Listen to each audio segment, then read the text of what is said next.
Greetings, American Alpine Club members. I'm so sorry I couldn't be with you tonight for this celebration that you're having, but I'm honored to be receiving the David Brower Award, named for such a legend in conservation. I also want to give a shout out to my friend Peter Metcalf for calling me about this honor, but more importantly for everything that he has done and continues to do to advocate for conservation of the places that we care so much about. So I grew up in the Pacific Northwest, in the Cascades and the Olympics. And as I was enjoying these special places, it's about the same time that David Brower was running your organization and advocating for conservation. I took for granted the old growth trees that were around me in so many places where they aren't today. I learned to climb on Sherman Rock, which was a CCC project from the late 30s.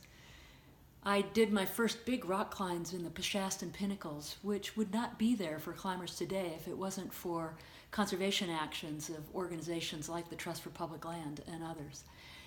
I remember as I went skiing in Snoqualmie Pass, the snowbanks that were 20 feet tall that are now much smaller because it rains a lot more in Snoqualmie Pass than it did in those days. And now, of course, there's more development. There are the consequences of the exploitation of our natural resources that we see. And of course, as outdoors people, you know and see the very real impacts of climate change. The mountains where you are, which are now ice covered where there was snow because the snow is diminishing over time. I was proud to work for President Obama. He got this. He listened to conservationists, he listened to climbers, he listened to those on his staff, and he protected lands that he knew needed protection because their highest and best use was in conservation, not just now, but for many generations to come. I don't have to tell you that those actions that he took are now under tremendous threat. The unwinding of national monuments that's underway, the very powerful voices for development and exploitation that are resonating with this administration, and the impact that that has on you and the things that you care deeply about. So I just want to say that none of us can take our public lands for granted, and it's up to each of us to step up and take action.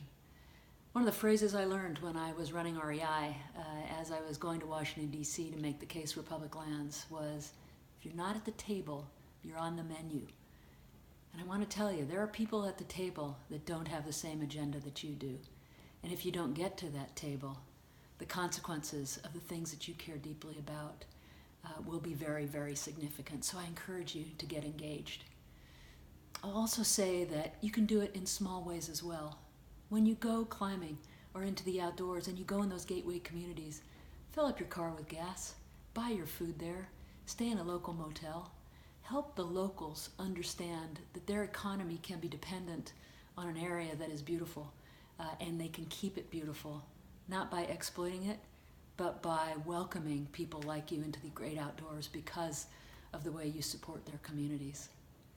The other thing I would say in my journey through business and so on, that some of the finest people I have ever met are the public servants. So when you see a park ranger, thank them for their work. When you look at a trail that needs to be repaired, do a little repair work yourself, or more importantly, go out and join a trail crew, be part of that solution, and bring that next generation along with you. So I'm going to leave you with my favorite proverb, and that is, we don't inherit the earth from our ancestors, we borrow it from our children.